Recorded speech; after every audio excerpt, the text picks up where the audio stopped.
জনগণের স্বার্থ, রাষ্ট্রের স্বার্থ নিশ্চিত করার জন্য আমাদের নিষিদ্ধ দেশের বাইরে যে কোনো দেশের সাথে এই সরকার এনগেজ করবে, কাজ করবে। আমেরিকার সাথে আমাদের একটা চুক্তি হয়েছিল, সেটা নিয়ে অনেকে অনেক রকম কথা বলেছেন যে বাংলাদেশ পুরোপুরি আমেরিকার সাথে ছাড়া আর কারোর সাথে কি সম্পর্ক রাখবে কি রাখবে না। আমি যদি এভাবে বলি, কিছুদিনের মধ্যে আপনারা দেখলেন আমাদের সরকার দায়িত্বে আসার পর আমাদের মাননীয় পররাষ্ট্রমন্ত্রী রাশিয়া সফর করেছেন, মাননীয় প্রধানমন্ত্রী প্রথম সফর চীনে হয়েছে, সেকেন্ড সফর ইরানের সর্বোচ্চ ধর্মীয় নেতা আয়াতুল্লাহ খামেনির জানাজায় আমাদের মাননীয় স্পিকার গেছেন। এই রাষ্ট্রের ওয়ারেন্ট অফ প্রেসিডেন্টে তিনি ৩ নম্বর মানুষ। তাহলে আপনি খেয়াল করলে দেখবেন এর মধ্যে অনেকগুলো কনফ্লিক্টিং জায়গা আছে গ্লোবাল পলিটিক্সের, কিন্তু সরকার যেখানে যেখানে তার যাওয়া প্রয়োজন মনে করে, যেভাবে সম্পর্ক প্রয়োজন মনে করে তাই করছে। পাকিস্তান এবং তুরস্কে যাবে কিনা, প্রয়োজনে অবশ্যই যাবে। এই উদাহরণ প্রমাণ করে যে এই সরকার একটা স্বাধীন পররাষ্ট্র নীতি ফলো করছে। করিডোর এবং মোংলা নিয়ে প্রশ্ন, সেটা হচ্ছে আমি ওই আগেই বলেছি, এটা প্রস্তাব এসছে, যাচাই বাছাই হবে এবং সেটার অর্থনৈতিক ভায়াবিলিটি আছে কিনা, সেটা আমাদের জন্য কতটা beneficial, which is most important. Mafia সরকার, ফেসিস্ট সরকার ছিল, তাদের সমস্যা ছিল তাদের পররাষ্ট্র নীতি নির্ধারিত হতো তাদের ব্যক্তি স্বার্থে, যে আমি ক্ষমতায় থাকি, এই ক্ষমতায় থাকার জন্য আমি যে কোনো কিছু করতে পারি। কারণ আছে, কারণ তিনি তো ভোটে ক্ষমতায় ছিলেন না, শি ওয়াজ ফ্রাইটেন্ড। সেই কারণে দেশের ভেতরে কিছু মানুষের সাথে একটা নেক্সাস তৈরি করেছেন, বাইরে করেছেন। জনগণের ভোটে নির্বাচিত যে সরকার 2/3 সিটসে মেজরিটি পেয়েছে, 50% বেশি পপুলার ভোট পেয়েছে, সেই সরকার তো শক্তিশালী সরকার। তার ক্ষমতায় থাকার জন্য বাইরের বা দেশের ভেতরে কোনো শক্তির সাথে অন্যায় আপোষ করতে হবে না। আমরা কিন্তু আলোচনা করব, আমরা আমাদের সমঝোতা করব, পরস্পরের উইন উইন সিচুয়েশনে কাজ করব। করিডোর যদি ফাইনালি দেখা যায়, কারণ এর মধ্যে আনসার্টেনিটি আছে, আমরা আলাপ করেছি যে মিয়ানমারে একটা গৃহযুদ্ধ চলছে, ওখানকার পরিস্থিতি এখনো শান্ত না। সেটা যদি শান্ত হয় তাহলে এটা আমাদের জন্য কতটুকু ইকোনমিক্যালি ভায়াবল হবে, আমরা সেই বিচার বিবেচনা করব, করে স্বাধীনভাবে সিদ্ধান্ত নেব। সেটা যদি আমাদের জন্য ভালো হয়, একই কথা মোংলার ক্ষেত্রেও প্রযোজ্য।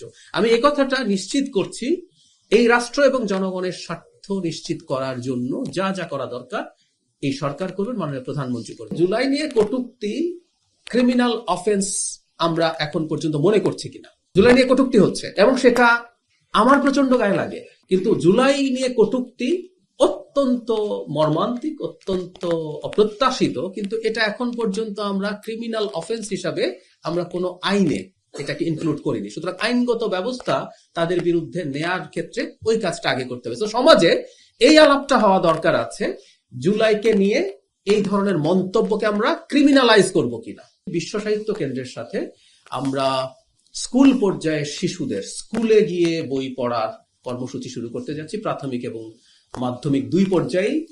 এটা শেষ পর্যায়ে আছে প্রস্তুতি। আমরা এই বছর বাকি যে কয়েক মাস আছে আমরা একটা পাইলট প্রোগ্রাম করব কিছু সিলেক্টেড স্কুলে, প্রতি উপজেলা কিছু সিলেক্টেড স্কুল, প্রাইমারি স্কুলে এবং কিছু সিলেক্টেড সেকেন্ডারি স্কুলে এই কর্মসূচি শুরু হতে যাচ্ছে। এই পাইলটের উদ্দেশ্যটা হচ্ছে আমরা চেষ্টা করব যে শিশুরা বই পড়ছে কিনা এবং সেটা ইম্প্যাক্ট কি। স্থানীয় সরকার নির্বাচনকে সামনে রেখে প্রাথমিক রোড ম্যাপ প্রণয়ন করেছে নির্বাচন কমিশন। ইউনিয়ন পরিষদ, উপজেলা পরিষদ, পৌরসভা ও সিটি কর্পোরেশন নির্বাচনের জন্য পৃথক রোড ম্যাপ করা হয়েছে। চলতি মাসের শেষের দিকে এগুলো চূড়ান্ত করে প্রকাশ করা হতে পারে।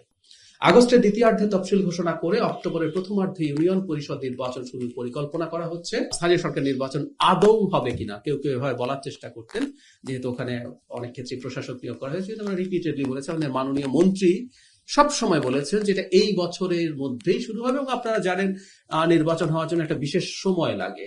আমরা চেষ্টা করি বেশি সংখ্যক নির্বাচন শুকনো মৌসুমে হওয়া, শীতের মৌসুমে হওয়া। এখন থেকে 10 থেকে 12 মাসের মধ্যে নির্বাচন সম্পন্ন হবে না। নির্বাচন শুরু হবার 10 থেকে 12 মাস, মানে এই অক্টোবরে যদি শুরু হয়, পরের বছরের অক্টোবর নাগাদ সব নির্বাচন শেষ হবে। 2027 অক্টোবর নাগাদ, আমি রিপিট করছি। এই হচ্ছে রোডম্যাপের আমাদের টাইম ফ্রেমটা। এই জনাব নাহিদ ইসলামের বক্তব্য সম্পর্কে আমি এটুকুই বলবো যে আমরা রাজনৈতিক বক্তব্য বলে এক ধরনের কথা প্রচলিত আছে, সেই রাজনৈতিক বক্তব্য তিনি দিয়েছেন, সেটা তার অধিকারও আছে, তিনি সেটা বলতে পারেন। তবে আমরা একটা রাজনৈতিক দলের প্রধানের মুখ থেকে, যিনি অত্যন্ত গুরুত্বপূর্ণ ভূমিকা পালন করেছেন আমাদের গণঅভ্যুত্থানে, আরেকটু দায়িত্বশীল মন্তব্য। কারণ হচ্ছে সরকার অবশ্যই অ্যারেস্ট করার জন্য সর্বোচ্চ চেষ্টা করছে এবং দ্রুতই আমরা আশা করি করবে। একটা প্রসেস আছে, তদন্ত আছে, নানান রকম ভাবে সেই চেষ্টা হবে। সরকার করছে না কিনা সেটা দেখার ব্যাপার আছে।